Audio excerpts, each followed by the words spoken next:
In the raucous world of British rock and roll, there lived a gravelly-voiced icon whose fierce pride could spark explosive confrontations with fellow musicians.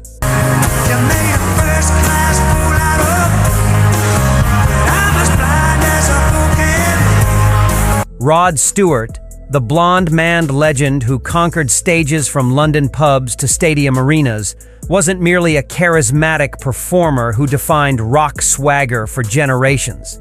He was also a fiercely loyal artist whose working-class values and uncompromising authenticity reportedly clashed violently with numerous contemporaries throughout his storied career. Welcome to another electrifying episode of Offstage Tales, where today we're dissecting the combustible world of Rod Stewart and the 6 musicians who allegedly triggered his legendary temper. The Scottish-born rocker who gave us Maggie May and Do Ya Think I'm Sexy recorded Do You Think I'm Sexy, which is probably the most popular song that I've ever recorded. Possessed an old-school honor code and street-smart sensibility that apparently collided with several major acts over the decades. "I've always been a bit of a scrapper," Stewart once admitted to Melody Maker with characteristic bluntness. That scrappy mentality would fuel countless backstage confrontations and public disputes throughout his remarkable journey. From band loyalty betrayals to authenticity debates, Rod's explosive encounters with these artists expose a performer who valued genuine rock spirit above diplomatic relations. These weren't mere professional disagreements, but passionate clashes between different philosophies of what rock music should represent. Prepare for a rollicking exploration of rock's most heated arguments as we count down the musicians who dared cross Rod Stewart's unwavering principles. 6. David Bowie. Coming in at number 6 on our countdown is David Bowie, the chameleon-like innovator whose constant reinventions reportedly irritated Rod Stewart's straightforward rock sensibilities. The tension between these British legends represented a fundamental clash between theatrical experimentation and honest musical expression.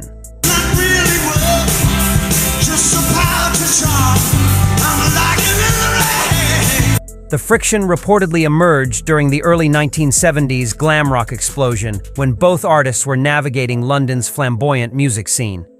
Bathtub all full, and Penny was getting very close and doing the contractions and everything, and I said, right, it's time to get in the bath, According to former Melody Maker journalist Chris Charlesworth, Stewart privately told pub companions that Bowie was a calculated chameleon who changes costumes more often than he changes chord progressions, and that his artistic transformations proved he lacked genuine musical identity.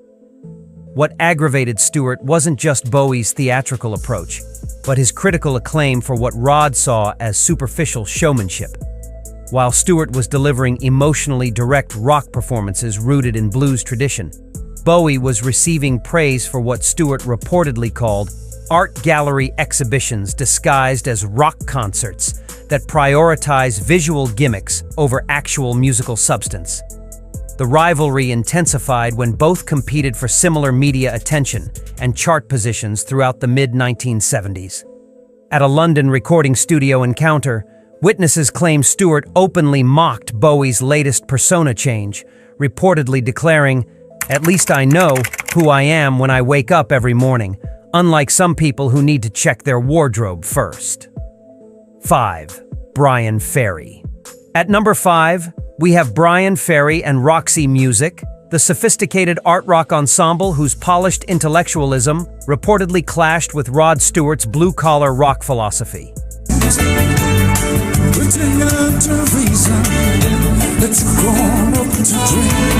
The conflict between these stylish innovators and Stewart's gritty authenticity represented a classic divide between high art pretensions and street-level honesty. The animosity reportedly developed during the mid-1970s when both acts were dominating British music charts with vastly different approaches to rock stardom. According to former Sounds journalist Giovanni Doddomo, Stewart privately complained to drinking buddies that Ferry was a posh boy playing dress-up games with rock music. I was waiting for the last train back to Waterloo and singing to myself, being very drunk and singing, a song or two. And that Roxy Music's success proved critics preferred manufactured sophistication over genuine working-class expression. What frustrated Stewart wasn't just Ferry's upper-class background, but his transformation of rock into what Rod saw as academic exercise. While Stewart was channeling raw emotion through traditional rock frameworks, Roxy music was receiving critical adoration for what Stewart reportedly called dinner party music for people who think being clever makes them cool and mistake complexity for actual feeling. Music should connect with ordinary people, not impress university professors, Stewart allegedly told Record Mirror in 1975, without directly naming Ferry, but clearly referencing Roxy music's cerebral reputation. Some bands think using big words in interviews makes their songs more meaningful, but real rock speaks a universal language that doesn't require a bloody dictionary. The tension peaked when both acts toured similar venue circuits throughout Europe. At a backstage gathering in Paris, witnesses claim Stewart refused Ferry's attempt at polite conversation, reportedly muttering, "I don't chat with people who think rock music needs footnotes." Number 4 brings us to Freddie Mercury and Queen, the operatic rock titans whose grandiose theatrical approach reportedly conflicted with Rod Stewart's more down-to-earth performance philosophy.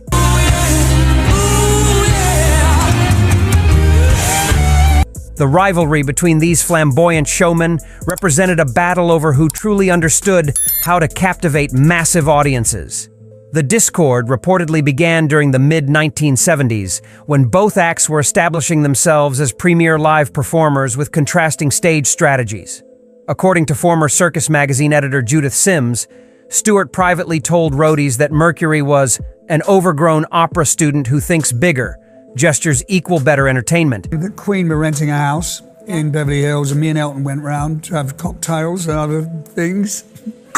And that Queen's elaborate productions masked fundamental weaknesses in basic rock songwriting. What irritated Stewart wasn't just Mercury's bombastic style, but the widespread praise for what he viewed as calculated spectacle over spontaneous connection. While Rod was winning audiences through intimate storytelling and genuine charisma, Queen was achieving stadium dominance through what Stewart reportedly called Broadway musical numbers disguised as rock anthems that substitute choreography for authentic emotional communication. Great performers don't need smoke machines and costume changes to reach people's hearts, Stewart allegedly told Cream magazine in 1976, clearly referencing Queen's elaborate stage productions. Some frontmen think louder and flashier automatically means more impressive, but real magic happens when you strip away all the distractions and just connect. The competition intensified when both bands headlined major festivals across Europe and America. At a 1977 backstage area, witnesses claim Stewart watched Queen's soundcheck with visible disdain, reportedly telling his band members, "Look at all that equipment just to play basic rock songs. Whatever happened to plugging in and letting the music do the talking?" 3. Mick Jagger. At number 3, we have Mick Jagger and the Rolling Stones, the legendary blues rock pioneers whose manufactured rebellion reportedly earned Rod Stewart's contempt for betraying authentic rock principles. The rivalry between these British rock giants represented a bitter dispute over who genuinely embodied the spirit of rock and roll.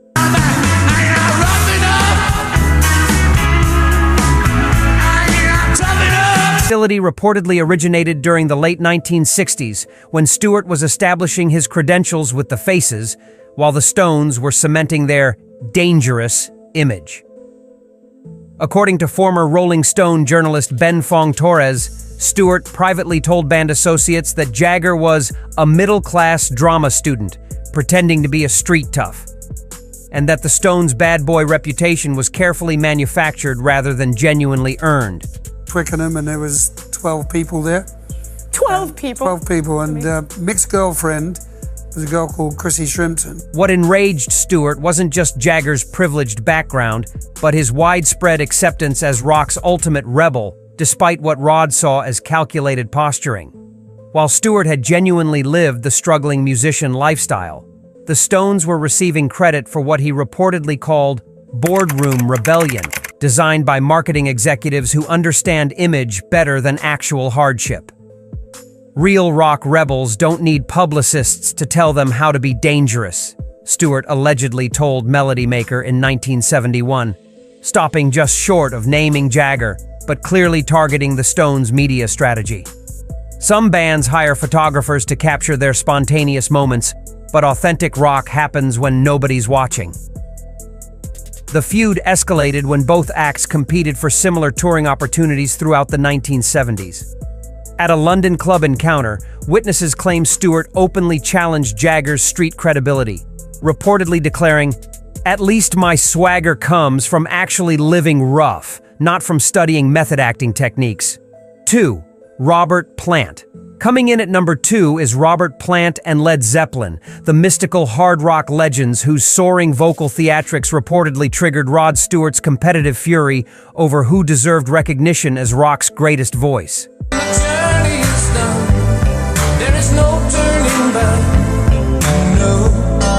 The rivalry between these vocal powerhouses represented an epic battle for singing supremacy in rock history. The animosity reportedly intensified during the early 1970s, when both singers were being hailed as defining voices of their generation with dramatically different approaches. According to former Kerrang! Writer Jeff Barton, Stewart privately told session musicians that Plant was a fantasy novelist who thinks screaming about Norse mythology makes him profound, and that Led Zeppelin's success proved audiences confused volume with actual vocal skill. What infuriated Stewart wasn't just Plant's operatic style, but the critical positioning of Led Zeppelin as more serious artists than traditional rock acts. While Rod was delivering emotionally honest performances rooted in soul and blues traditions, Plant was receiving acclaim for what Stewart reportedly called Viking cosplay, disguised as deep artistry that substitutes mystical nonsense for genuine human experience. The competition reached its peak when both were featured in Greatest Rock Vocalist polls throughout the decade. At a 1975 industry awards ceremony, witnesses claim Stewart deliberately avoided Plant's table, reportedly telling companions, "I don't mingle with people who need mythology books to write love songs." 1. Ronnie Wood. Taking the number 1 spot is the most heartbreaking entry of all. Ronnie Wood, the Faces guitarist whose defection to the Rolling Stones reportedly became Rod Stewart's most personal and devastating betrayal.